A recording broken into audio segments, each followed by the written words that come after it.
하나님께서 2021년도 이렇게 봄을 맞이한 이 좋은 시간에 하나님께 함께해서 저희 여러분에게 은혜와 긍휼을 베풀어 주실 줄로 믿습니다. 아멘. 오늘 공독한 말씀을 가지고 도무지 믿어야 합니다라는 제목으로 은혜의 말씀을 나누고자 합니다.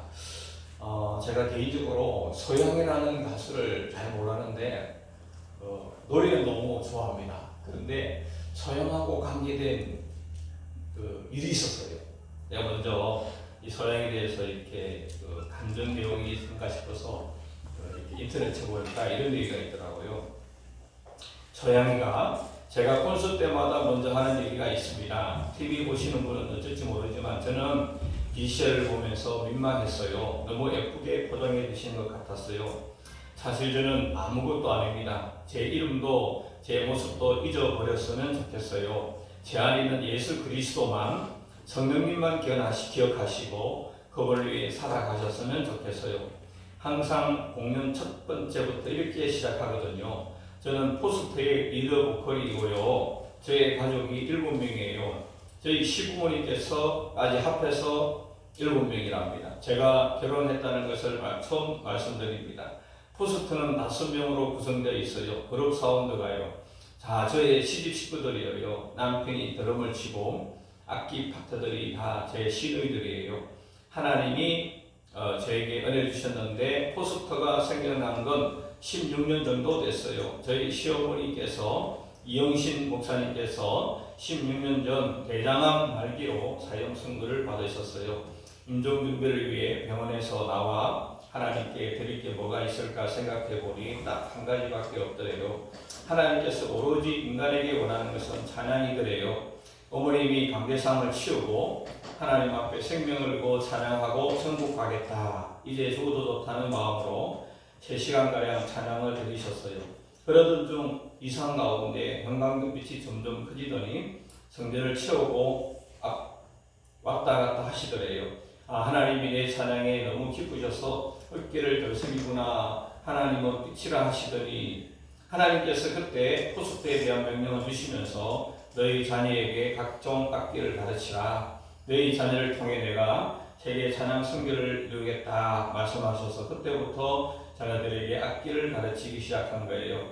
저희 어머님은 찬양 가운데 치료함과 자염을 맛보셨어요. 찬양의 능력과 권능이 있음을 체험하신 거예요. 찬양은 예배의 일부분이 아니라 우리의 삶 전체이고 우리의 삶 자체가 하나님 앞에 드리는 찬양이라는 사실을 그때 아신 거예요. 푸스트란 말은 헬라어로 하나님의 빛, 예수 그리스도의 빛이라는 뜻이에요. 그래서 푸스트라는 이름을 주신 거예요. 하나님께서 빛 가운데서 믿음의 딸도 보내주겠다고 말씀하셨대요.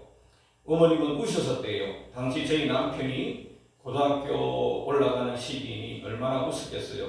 결혼을 얘기한다는 게 하나님께서 저희 어머님을 일으켜 세우셔서 찬양하는 우리 가족이 탄생하게 된 거예요. 어머님은 남편과 따님들과 악기와 기도와 말씀으로 3년간 훈련을 받으셨지만 며느리가 나타나지 않아 답답해 기도했답니다. 하나님께서 새벽 예배 시간에 호랑이를 잡으려면 호랑이굴에 들어가라고 하셨어요. 그 말씀을 듣고 어머님이 집에 들어가 아버님이 보시는 크리스찬 신문에 크리스찬 문화원 광고를 보시고 찬양하는 며느리를 찾으려면 찬양하는 곳으로 가야 되겠다 생각하고 나의 남편을 이끌고 제가 있던 선교단에 오신 거예요.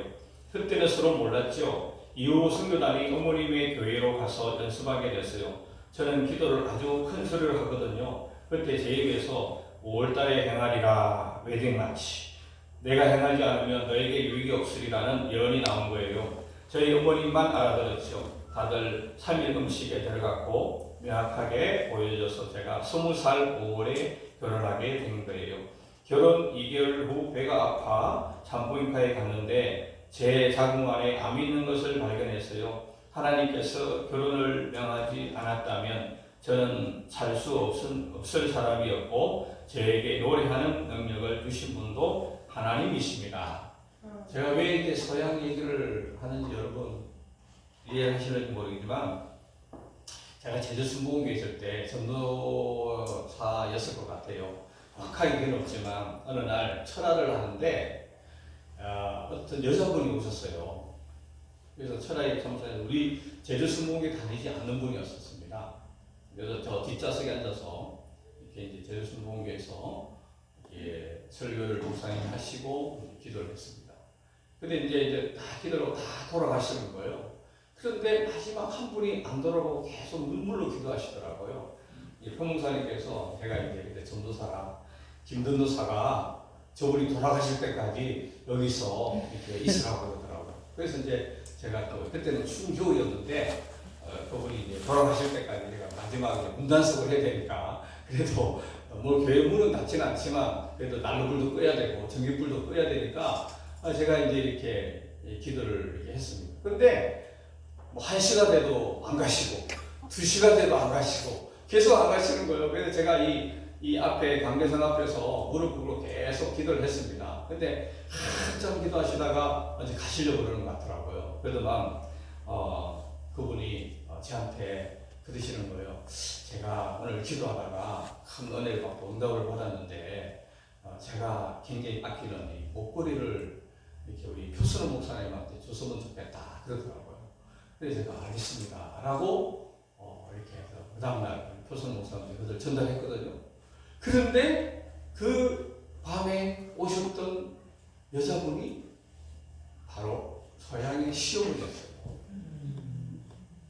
그분이 마지막 남편과 제주도 여행으로 인생을 마치기 위해서 오신 거예요. 그래서 하나님 앞에 마지막 인생을 마치기 위해서 제주도 구경을 하고 이제 대장은 마르기 때문에 이렇게 죽음을 준비하려고 그렇게 와서 제주 순복음교회에서 철학 예배를 드렸는데 그 밤에 마음속에 은혜를 받고 응답을 하나님께 살려주겠다는 응답을 받고 너무 감사해서 목걸이를 저한테 주고 이렇게 갔는데 그때만 해도 그 소양이가 뜨지 않았을 때예요. 그 어머니도 잘 모를 때예요. 그런데 그 이후에 소양이가 뜨고 그 어머니가 전화를 소순호 목사님한테 왔다 그래요. 제가 그날 밤에 와서 그렇게 은혜를 받고 치를 받아서 이제 목사가 되었습니다 라고 하는 그런 얘기를 했다는 거예요. 근데 저는 뭐 그때 전도사였기 때문에 몰랐죠. 몰라가지고 이게 아유 저분이 빨리빨리 좀 갔으면 좋겠다. 그래서 하나님 앞에 그래도 기도를 했는데 하나님께서 그렇게 역사하신다는 사실을 보고 야참 하나님은 우리 환난 어려운 가운데서 역사하시는구나.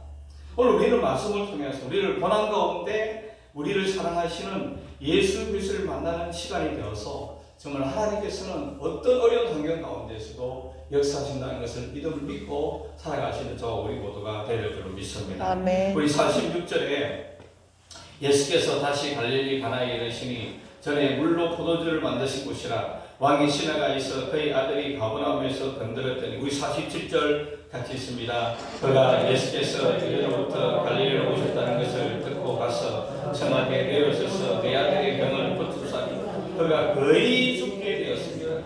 한 심리학자는 우리 시대의 가장 중요한 문제는 사람들이 느끼는 공허감이다라고 그렇게 얘기했었습니다. 굳이 심령자의 말이 아니라도 우리는 살아가면서 얼마나 삶 가운데 공허감을 느끼고 또 잘못된 것에서 즐거움을 찾는지 모르는 것입니다. 그래서 사람들이 그 잘못된 것에서 공허감을 메우려고 하다 보니까 죄를 빠지게 되는데 이런 공허감의 문제는 오늘 이 시대의 어제 오늘의 문제가 아닙니다. 역사적으로도 많은 사람들이 공허감 가운데 있었던 것입니다. 특별히 유명한 철학자 파스칼은 공허감의 원인에 대해서 이렇게 얘기를 했습니다. 사람의 마음속에는 하나님만이 채울 수 있는 공간이 있다. 아멘. 우리 마음속에 하나님만이 채울 수 있는 공간이 있는데 그 공간을 하나님으로 채우지 않으면 인간은 평생을 공허함 가운데 살아간다는 것입니다. 유명한 신학자였던 어거스틴은 마음이 힘들 때마다 오 주님 우리 마음이 당신 안에서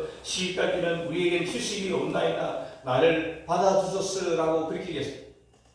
어거스틴도 위대한 신학자가 되기 전에 그는 어머니를 욕을 먹이면서 힘들게 했던 그런 인생이었는데 그가 참 하나님을 만나기까지 그 마음속에 공감이 늘 있었기 때문에 오늘 그는 그렇게 고백한 것입니다. 그러므로 우리가 마음속에 공감을 느낄 때마다 하나님에 대한 생각과 말씀과 기도가 찬양할 때 우리가 그 공감이 해결될 수 있다는 것입니다.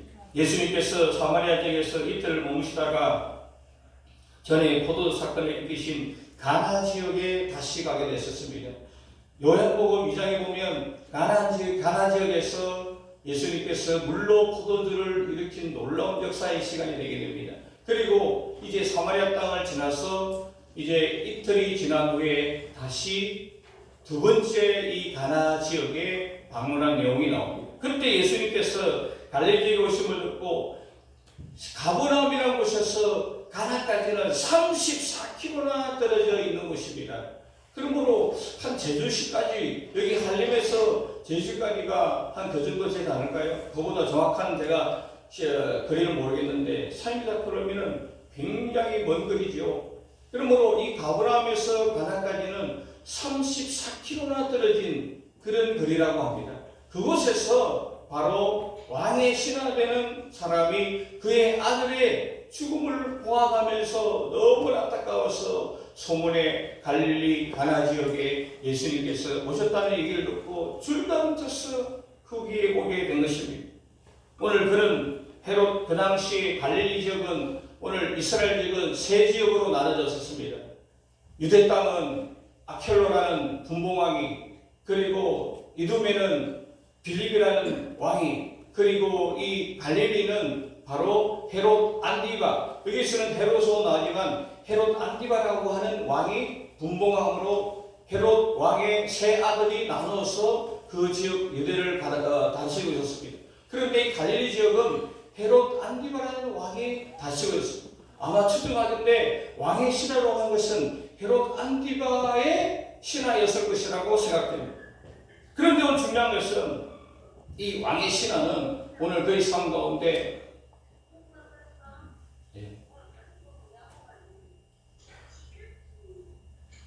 목양이 정현순 사장님 이러는데 소리가 안 들리네.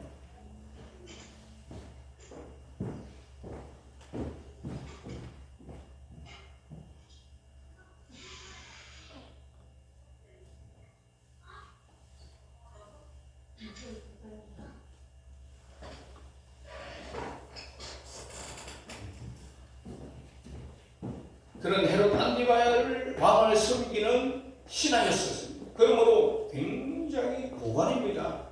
왕의 신하라고 한 것은 아마 뭐 최소한 장관급 이상 되지 않았겠습니까? 그런데 그가 가버나움에서 가나까지 34km 되는 그 지역을 줄다름쳐 왔다는 것입니다. 그가 섬기는 왕도, 왕의 신하였던 그 높은 지위에 있던 자신도 자신의 아들의 병에는 아무것도 할 수 없었기 때문에 그 당시에 손가락질 받고 멸시를 당했던 예수 그리스도를 찾아서 먼 땅에서 오게 되었다는 것입니다. 이처럼 인간이 아무리 위대하다 할지라도 인간에게 다가온 문제를 온전히 해결할 수가 없는 것입니다.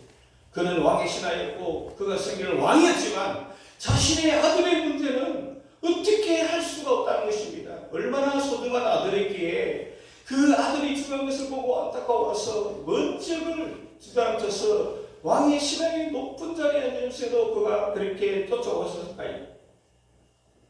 그러므로 인간에게서는 우리가 이 땅을 살아가면서 아무리 위대한 사람이라 할지라도 자신에게 다가오는 문제를 온전히 해결할 수가 없다는 사실입니다. 따라서 예수 그리스도는 진정한 이 땅의 왕이시라고 말씀하고 있는데 오늘 여기 보니까 왕의 신하라고 하지만 그 왕은 진정한 왕이 될 수가 없는 것입니다. 오직 예수 그리스도야만이 진정한 왕이시라는 것입니다. 십자가에 돌아가실 때 히브리어, 헬라어, 아람어로 오늘 유대의 왕이다, 만왕의 왕이다 라고 했던 그 예수 그리스도야말로 진정한 왕이시며 하나님의 아들이시라는 것입니다. 그분만이 우리 인생의 생사복을 주관하시며 우리의 연약함을 위로해 주시고 해결해 주신 분이 예수 그리스도라는 사실을 오늘 왕의 신하의 문제를 통해서 깨닫게 한다는 것입니다.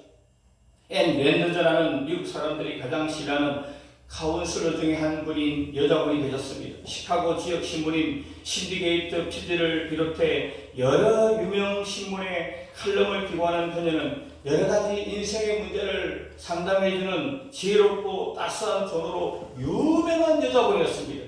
20년 동안 칼럼을 기고하는 동안 그녀에게는 1000개가 넘는 신문에 실렸고 애독자는 5천만 명이 넘는 그런 것으로 알려져 있는 유명한 칼럼니스트요 상담자였습니다. 그러나 그녀가 57세 되던 해 이분은 자신의 부부 생활에 큰 문제를 맞이하게 해서 이혼을 할 수밖에 없었습니다. 지금까지 많은 사람들의 가정 문제와 부부간의 불화에 대해서 상담을 해주던 그녀이기 때문에 이 일은 매우 큰 뉴스가 되었었습니다. 어떤 신문은 모든 해답을 알고 있는 그녀가 자신의 문제를 풀지 못했다라고 그렇게 기사를 썼다고 합니다.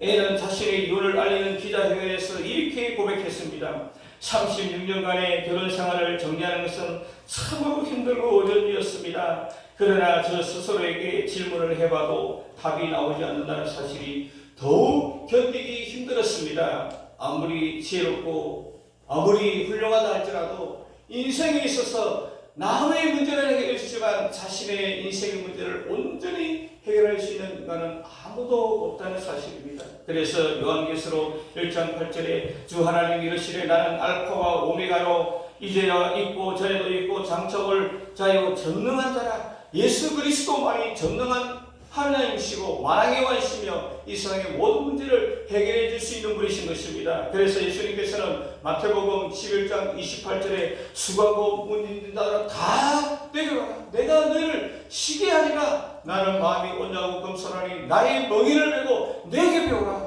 그러면 너희가 쉼을 얻으리니 나의 멍에는 쉽고 내 짐은 가볍다라고. 예수 그리스도 올 때 예수 그리스도의 십자가를 따라갈 때 그분의 말씀대로 살아갈 때 예수 그리스도가 온전한 주라고 인정할 때 우리의 짐은 쉽게 되고 우리의 모든 인생의 문제는 해결하게 되는 것입니다. 그래서 주님께서는 히브리서 4장 12절에 그러므로 우리에게 큰 대장 되시니 청천하시니 곧 하나님의 아들 예수시라. 우리가 믿는 도리를 굳게 잡을지어다. 우리에게 있는 대장은 우리의 연약함을 동정하지 못할 리가 아니요 모든 일에 우리와 똑같이 시험을 받으시리로다. 죄는 없으시느니라. 그러므로 우리는 긍휼하심을 받고 때를 따라 돕는 은혜를 얻기 위하여 은혜의 보좌 앞에 담대히 나갈 것입니다. 예수 그리스도 앞에 나가는 자들마다 어떤 문제를 갖고 왔더라도 해결해 주시고 은혜와 긍휼을 허락해 준다는 것입니다. 그래서 예레미야서 3장 2절에 이를 행하는 여호와 그 일을 성취하는 여호와 그 이름을 여호와는 자가 내게로 오라. 너는 내게 부르짖으라. 내가 응답하겠고 내가 알지 못하는 크고 비밀한 것을 내게 보이리라 라고 약속하셨습니다. 그러므로 인간의 힘으로 해결할 수 있는 우리의 문제와 질병의 문제, 가정의 문제, 자녀의 문제를 주님께 온전히 맡길 때 우리의 모든 문제를 해결하시는 우리 문제를 아시는 그분께서 은혜와 긍휼을 해결하여 주실 줄로 믿습니다. 48절에 예수께서 이르시되 너희는 표적과 기사를 보지 못하면 도무지 믿지 아니하리라. 신하가 이르되 주여 내 아이가 죽기 전에 내려오소서. 예수께서 이르시되 가라 내 아들이 살아있다 하시니 그 사람이 예수께서 하신 말씀을 믿고 가더니 51절 52절 같이 읽겠습니다. 내려가는 길에서 그 종로의 호다가 만나서 아이가 살아있다 하는 그 낳기 시작한 때를 물은적 그때 7시에 열매가 떨어졌나이다. 어떤 목사님께서 병원에 원목 목사님의 요청으로 매주 금요일은 병원 각 병실을 돌면서 함께 환우들을 위로하고 기도한 그런 시간을 2달 정도 보냈다고 합니다. 어떤 주에는 100명 이상의 환우들을 만나서 기도해 주는데 기도의 내용이 하다 보니까 늘 똑같을 수밖에 없었습니다. 반복되는 기도는 마치 앵무새같이 엎드리고 노구기 같다는 그런 생각이 들어서 내가 기도하는 게 과연 이 환자들에게 무슨 의미가 있을까라는 회의가 들었다는 것입니다. 그때 하나님께서 이렇게 음성을 주셨다고 합니다. 종아, 너는 기도만 해라. 고치는 것은 내가 하는 것이 아니라 내가 하는 것이란다. 그래서 오늘 이 목사님은 환우들 위하여 기도해 줄 때 더 확신을 가지고 나는 기도하지만 하나님께서 역사하실 것이다 믿고 하나님 앞에 기도했다는 것입니다. 놀라운 것은 교통사고로 권사님 한 분이 병원에 입원해 계셨는데 그날 기도를 받고 움직이지 못하던 허리가 고쳐졌다라고 간증을 해서 더 확신을 가지고 야 내가 고치는 게 아니라 살아계신 하나님께서 눈이 보이지 않지만 그분이 역사하실 거라는 사실을 그때부터 깨닫고 더 담대하게 환우들을 위해서 기도했다는 것입니다. 오늘 보니까 왕이신 하나님 아들을 살리기 위해 먼 길을 마다하지 않고 예수님을 찾아온 것입니다. 그는 예수님을 통해 아들이 시도되는 하나님의 기적을 기대했을 것입니다. 얼마나 기대했겠습니까? 그는 왕의 시간에 부끄러움을 무릅쓰고 34km나 넘는 그 길을 들다름친 것은 그 아들을 얼마나 사랑했고 그 아들이 죽으면 안 된다는 간절한 마음으로 그 아들을 위해서 왔기 때문에 아들이 치료되는 기적을 간절히 사모했을 것입니다. 이처럼 그가 예수님을 찾아왔던 주 목적은 하나님의 기적을 직접 체험하기 원한 것이었습니다. 오늘 예수님 좀 내려오셔서 우리 아들을 치료해 주시고 놀라운 기적과 은혜를 베풀어 주십소서라고 그것을 부탁으로 오셨을 것입니다. 그런데 중요한 것은 사람들은 하나님의 기적을 눈으로 직접 보고 체험하지 않으면 예수님을 믿으려 하지 않는다는 것입니다. 그래서 오늘 예수님께서는 뭐라고 얘기합니까? 예수께서 이르시되 너희는 표적과 기사를 보지 못하면 도무지 믿지 아니하리라.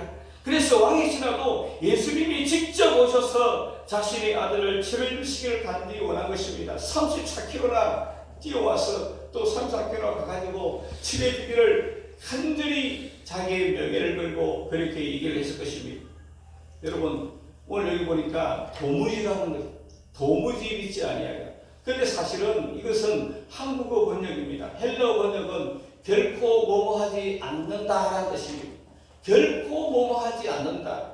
결코 너희는 믿지 않는다. 도무지란 말이 바로 헬라의 원어는 결코 뭐뭐하지 않는다는 것입니다. 도무지란 말은 이러니 저러니 할 것 없이 아주라는 뜻의 부산한 뜻인데 구한말의 일제어에 강제로 을사보행이 체결되고 나라를 뺏게 되자 스스로 목숨을 끊었던 황현의 매천야록이라는 곳에 이 도무지라는 내용이 나옵니다. 그분은 유명한 학자였는데 바로 매천야록이라는 야록을 썼습니다. 거기에 보면 이 도무지라는 내용은 그 당시의 문화가 아들, 딸 중에 부모님의 말을 잘 듣지 않으면 창호지를 갖다가 얼굴에 붙여서 죽이는 그런 제도가 있었다고 합니다. 뭐 어떻게 돼서 그렇게 모르지만 부모님의 말을 잘 듣지 않는 아들, 딸들이 극심하게 말을 안 들으면 그것이 어느 정도 허락되었다고 그래요. 그래가지고 얼굴에다가 창호지를 한 장 한 장 붙이면 그 창호지가 물에 젖은 창호지가 눈을 가리고 코를 가리고 귀를 가리고 입술을 가려서 점점 숨을 못 쉬어서 죽게 되었다는 거죠.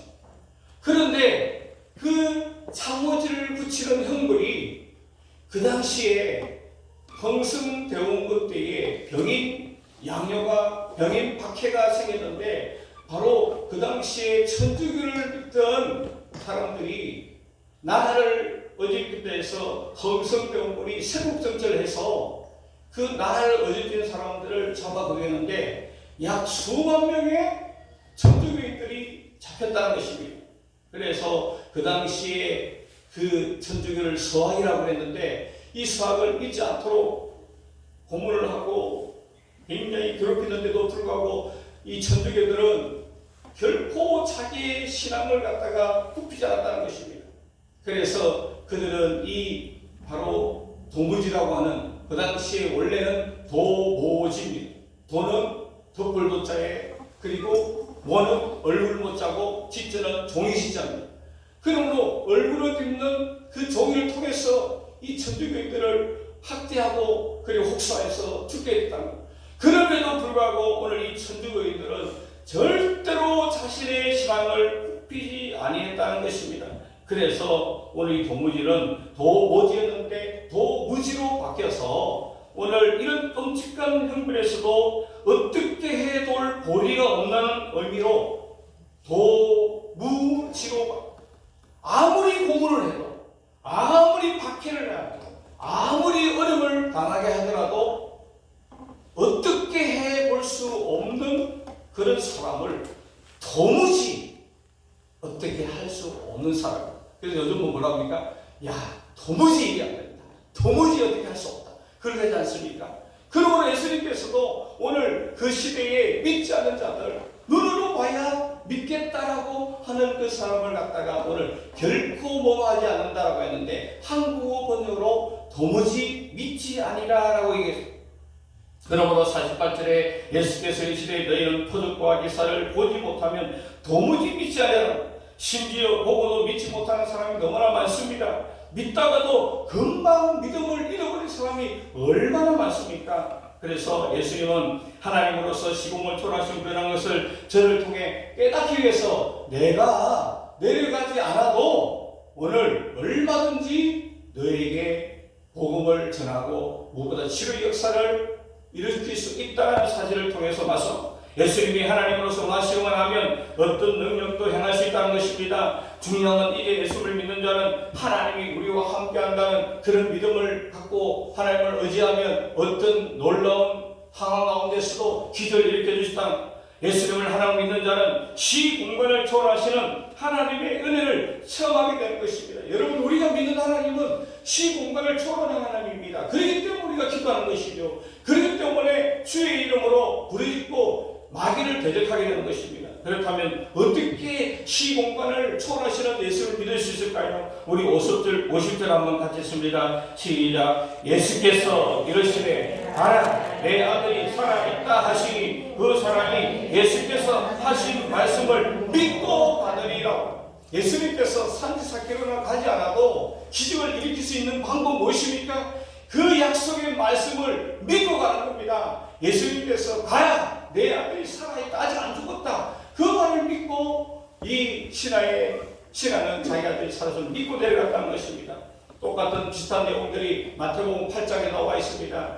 로마의 백부장이 있었는데 이 백부장에는 아주 귀한 종이 있었습니다. 그런데 이 귀한 종이 어느 날 갑자기 시름시름 앓다가 굉장히 어려움을 당했는데 바로 중풍병으로 집에 누울 수밖에 없는 상황이 되었습니다. 그런데 백부장이 오늘 이 예수님을 만나서 주님, 우리의 종이 지금 중풍병에 걸려있는데 오셔서 우리 중풍병에 내 종을 좀 치료해달라고 그렇게 얘기했습니다. 그러자 예수님께서 뭐라고 얘기했냐면 오늘 이르시되 내가 가서 고쳐주리라.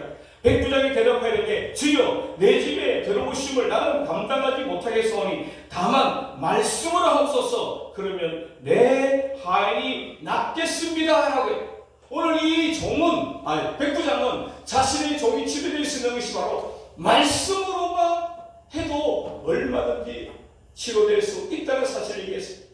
여러분, 자신의 종도 이리 가라면 이리 가고 저리 가라면 저리 가는데 하물며 저도 얼마든지 그 믿음으로 나아가기를 원합니다. 가지 않아도, 예수님이 가지 않아도 나았다라고 말만 하면 저는 믿겠습니다라고 했을 때 오늘 예수님께서 말씀하기를 놀랍게 여겨 다른 자들에게 이르시되 내가 진실로 너희에게 이르노니 이스라엘 중 아무에게서도 이만한 믿음을 보지 못하였노라라고 그렇게 말씀하고, 그러므로 여러분, 시공간을 초월하신 예수님은 우리와 함께하기 때문에 오늘 보이지 않는 하나님을 믿는 방법은, 놀라운 기적을 일으킬 수 있는 방법은 보이지 않는 하나님이 할지라도 우리가 약속의 말씀을 믿고 순종할 때 하나님의 기적의 역사가 나타나게 될 줄로 믿습니다. 우리의 약함을 담당하시고 우리의 병을 짊으셨다라는 그 약속 말씀을 믿어도 우리는 치료의 기적을 경험할 수가 있다는 것입니다. 너희는 원수마귀를 대적하라, 그럼 저가 피하리라. 우리의 가정생활 사업장에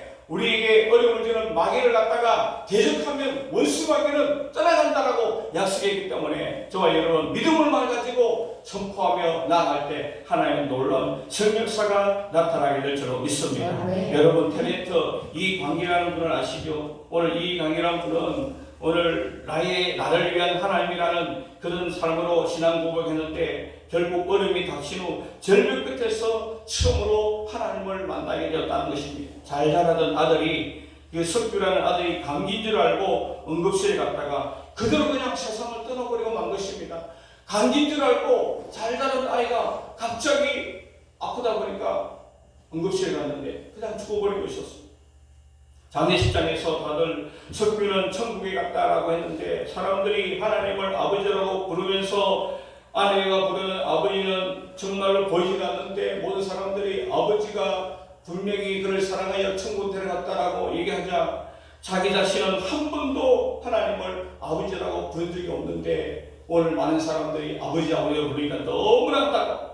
오늘 장례식 끝나고 집에 왔는데 석비 흔적이 그대로 있었다고 합니다. 아내와 딸아이는 탈진했고 저도 울고 싶은데 제가 울면 다 부러지고 같았다고 합니다. 밤이 되니까 왜 내게 이런 일이 생긴 거야 라고 하면서 한탄이 나왔다고 합니다. 답답해서 발코니 창을 여니까 초겨울 바람이 자신의 몸을 휘감는데 그마저 위로가 되었다고 합니다. 그러다 보니 몸이 점점 창문 밖으로 나가는 것이었다고 합니다. 그때 이렇게 삶이 끝날 수도 있구나라는 생각이 드는 순간 하늘 별을 봤는데 별들이 반짝이고 있었다고 합니다. 석교도 저 별처럼 됐나요? 하고 하나님께 물었더니 저 하나님 너무 힘들어요. 저도 하나님을 아버지라고 부르고 싶어요. 아버지라고 불러도 되나요? 아버지 하고 불렀을 때 그때 하나님께서 내 아들아 내가 너를 불쌍히 여긴다.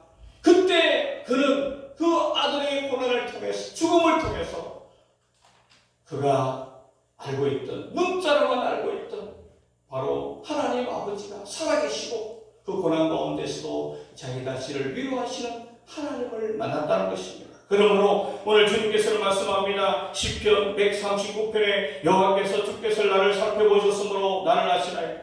주께서 내가 안고 일었음을 아시고 머릿속도 나의 생각을 밝게 하시며 나의 모든 일과 내가 묻는 것을 살펴보셨으므로 나의 모든 행위를 잊게 하시오니 여호와여 내 혀의 말을 알지 못하는 것이 하나도 없으시니까 주께서 나의 앞뒤를 둘러사시고 내게 안수하셨나이다. 이 지식이 내게 너무 기한이 높아서 내가 능히 미치지 못하나이다. 내가 주의 영을 떠나 어디로 가며 주의 앞에서 어디로 피하리까. 내가 하늘에 올라갈지라도 거기 계시며 서울에 내 자리를 펼지라도 거기 계시나이다. 내가 새벽 날개를 치며 바다 끝에 가서 거주할지라도 거기서도 주의 손이 나를 인도하시며 주의 오른손이 나를 붙드시리다. 내가 혹시 말하기를 흑암이 반드시 나를 덮고 나를 두릅쓴 밤이 되리라 할지라도 주에게는 흑암이 숨기지 못하며 밤이 낮과 같이 비추라니 주에게는 흑암과 빛이 같음이다. 주께서 내 내장을 지으시며 나의 못에서 나를 만드셨나이다. 내가 주께 감사함은 나를 지으심이 심히 기묘하심이라. 주께서 하는 일이 기이함을 내 영혼이 잘 아나이다. 오늘 하나님을 만난 사람들, 예수 그리스도가 진정한 드러나신 분은 오늘 시공을 초월하셔서 우리의 모든 문제를 알기 때문에 힘들고 어려울 때마다 이 세상의 만왕의 왕 되시고 나의 삶을 주관하시는 하나님 앞에 안할 때 은혜와 긍휼을 얻게 될 줄로 믿습니다. 53절 54절 같이 씁니다. 그의 아버지가 예수께서 내 아들이 살아있다는 말씀을 그때인 줄 알고 자기와 그 온 집안이 다 믿으니라. 이것은 예수께서 유대에서 갈릴리로 오신 후에 행하신 두 번째 표적입니다. 왕이 신하는 예수의 말씀을 듣고 집으로 내려가다가 자신의 종들을 만나게 됩니다. 그리고 자신의 아들이 낳게 된 사실을 듣게 됩니다. 그리고 그 시간이 예수님이 자신의 아들이 낳았다는 그 선포하는 시간을 알게 되고 자신과 자신의 모든 가족이 예수님을 다 믿게 되었다는 사실입니다. 왕의 신하는 자신의 아들이 죽을 줄 알고 예수님을 통해서 살리기를 원했습니다. 그런데 예수님께서 오늘 너의 아들이 살았다라고 얘기하는 것을 믿고 나가서 집으로 가는 도중에 자신의 종들 만나게 됩니다. 그리고 종들 만나는 순간 그 종들이 죄리시여 당신의 아들이 살았습니다. 그래? 그때가 언제냐? 그러니까 7시입니다.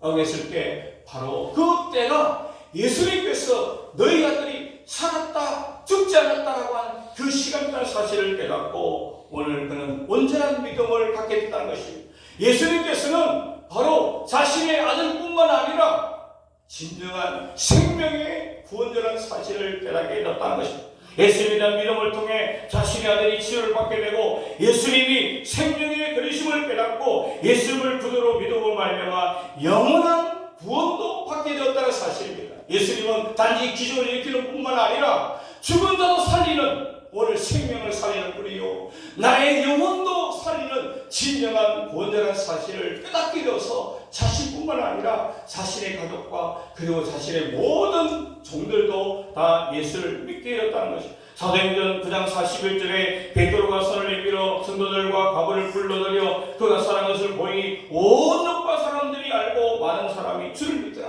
이 돌아가는 여자가 많은 사람들을 구제하고 너무나 힘들고 지쳐 나머지 죽었다가 베드로에서 살아났을 때 그 욕바에 있는 모든 사람들이 도르가가 살아났다, 도르가가 살아났다. 베드로가 전하는 예수님은 참 생명의 하나님이다. 그걸 깨닫게 해줬다는 거예요. 왜 죽은 자를 살리겠습니까? 죽은 자를 살린 기적이다. 그게 아닙니다. 죽은 자를 살린 것은 예수님께서 죽은 자를 살리실 뿐만 아니라 생명도 주관하신다는 사실을 말씀하고 있다는 것입니다. 예수님께서는 죽은 자를 살림으로 말미암아 우리의 영혼이 너도 중요하다는 사실입니다. 오늘 영원한 지옥으로 갈 수밖에 없는 영혼들을 살리는 분이 바로 생명의 주인이 바로 예수는 것을 알게 하기 위해서 왕의 신을 살렸고 도르가를 살렸습니다. 또한 사도행전 20절에 우리는 무교절에 빌립보에서 배로 떠나 다스발에 들어와 있는 그들에게 가서 이르를 모으니라. 사람들이 살아난 청년을 데리고 가서 적지 않게 위로를 받. 거기에는 도르가는 바로 청년이 밤늦게 하나님의 말씀을 듣다가 너무 피곤하여 다락에서 떨어져 죽게 됩니다. 그런데 사람들이 아이고 예배드리다가 죽었네. 그런데 죽지 않았다. 오늘 바울은 그 청년을 안고 기도했더니 그 청년이 죽었다가 살아난 역사가 나오고, 이야! 말씀은 이론이 아니다. 살아있는 하나님의 말씀이다. 바울을 통해서 그냥 말씀이 이론인 줄 알았는데 그때에 드로아에서 청년이 바위에 떨어져 죽었다가 살아남으로 예수 그리스도만이 진정으로 생명에 주는 것을 깨닫게 되었다는 사실입니다. 그리고 요한복음 11장에 우리가 다 아는 마리아와 마르다의 오빠인 나사로가 죽게 됩니다.